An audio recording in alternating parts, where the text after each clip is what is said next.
Hello and welcome to the Week 6 information regarding the article that I asked you to read, which deals with the concept of a meta-analysis. So I just want to provide a few definitions and explanations for you as introduction to the article and to help you understand what you are reading.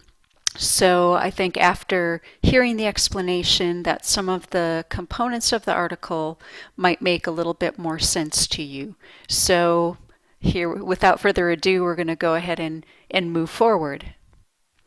The idea of or behind a meta-analysis is that it offers readers an opportunity to understand a numeric effect, an overall effect of that you can put a value on of something that is of interest to the researchers. So in this case, the researchers were interested in understanding how the degree of learner control and the type of learner control that technology provided to them actually impacted a variety of outcomes.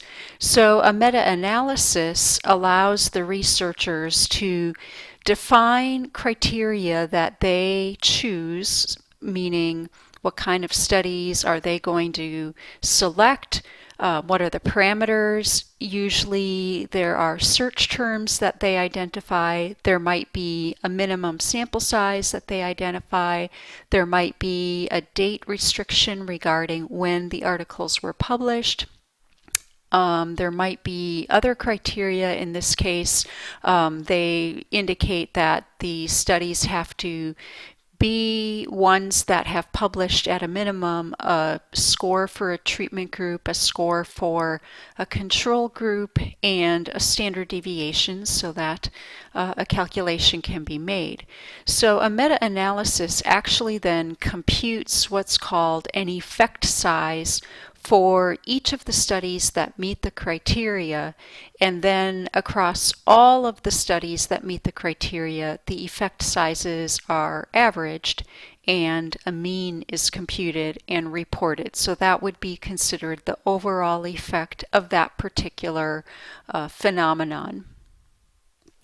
The concept of effect size is discussed more specifically beginning on page 2 and then throughout the article. Here you can see the authors state that there's a mean effect size, ES, of 0.30. They also talk a little bit later in the same paragraph about an effect size of D equals 0.35. So Cohen's D is one specific effect size. It's a specific calculation for the effect size. ES, when it's just abbreviated this way, is a little bit more generic. It doesn't tell the reader which calculation was used. Later on in the article, specifically on page 9, the authors talk about using the hedge G as the effect size calculation that they're choosing to use in this particular study. So these are all just different computations, but all of them result in a value that helps us understand the magnitude of the effect of the whatever is of interest. In this case, the degree to which learner control impacts some outcome. There are different ways of interpreting the actual values, and if we go down to page 10 of the article, the authors suggest what they're going to use and why. So what they say is that according to Cohen, an effect size of 0.2 is small, an effect size of 0.5 is medium, and an effect size of 0.8 is large. This is a good general guideline to keep in mind as you read any studies that report effect sizes. So even though there's some variation in that, it does apply pretty much throughout. Also in this paragraph, they suggest that They're using not just a regular effect size number, but also a number for practical significance, and they actually suggest that a value of 0.25 or greater has practical significance. So what they're saying is, even though that would be considered just a little bit more than small, that in terms of being big enough for us to say as educators that it's worth implementing this particular thing that we're studying, they're saying that a value of 0.25 or greater is worth it. And that's how we interpret that information.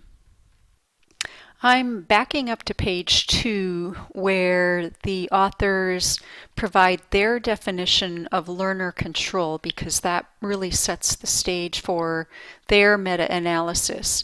There are different definitions, and as a researcher you always get to choose what definition you are going to stick with for any given study.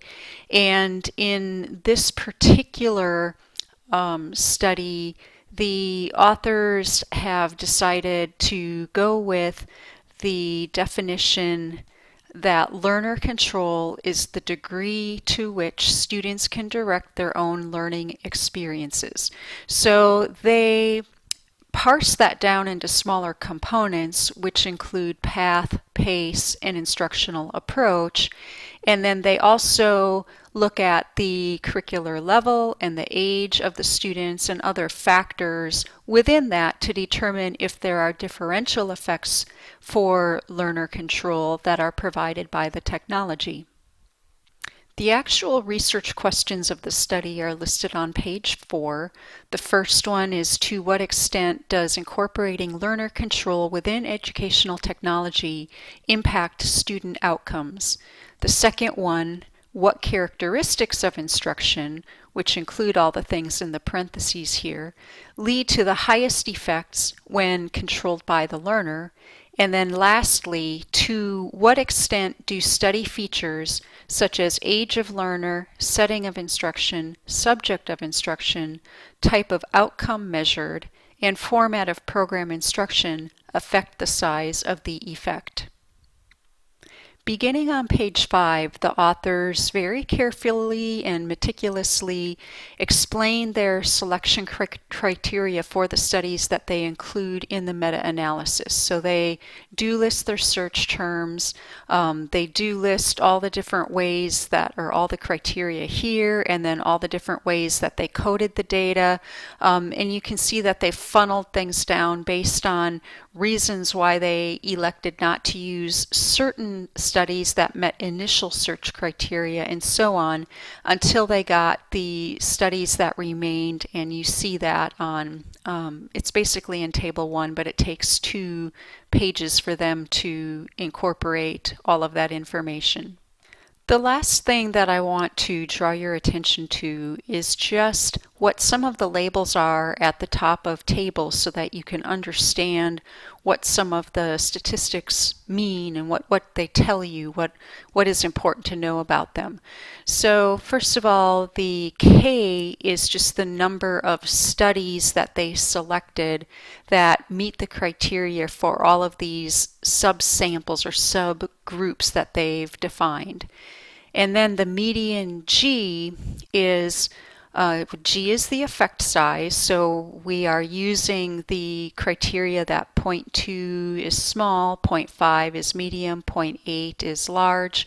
And the concept of median is that it accounts for any outliers. So instead of taking the mean, which would just be the mathematical average, they take all of the effect sizes, arrange them in order from smallest to largest, and it is the one in the middle after they do all of that. So at the bottom of the table, they do say that they're using a criterion or they're using a practical significance value of 0.25 in order to suggest what they view as significant or meaningful. And then SD is the standard deviation. That just tells us how much variation there was in the computed effect sizes across the studies that met those criteria.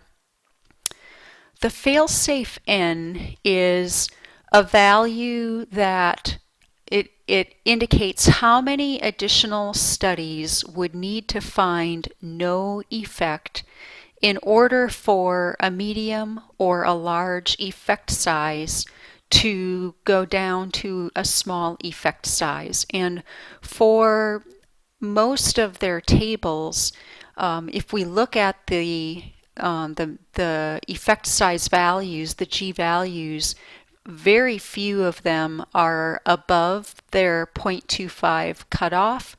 So the fail-safe n is really not applicable because it's already at a small value. So a fail-safe n would only be applicable if the G value was greater than 0.25.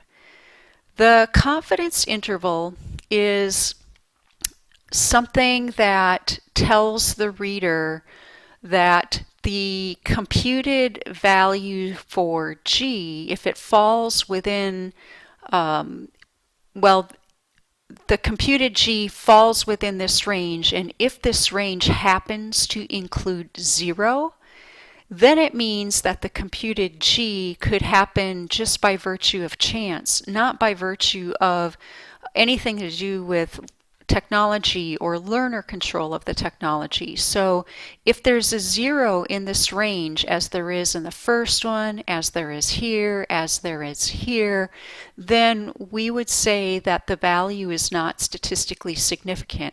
There's not enough evidence to suggest that the computed G value is due to anything other than chance. We don't really have a lot of confidence in the results if there's a 0 in the range that's listed from the low end to the high end in each one of these rows. So hopefully that gives you a little bit more to base your understanding of the article on. And if you have questions, you can always get in touch with me.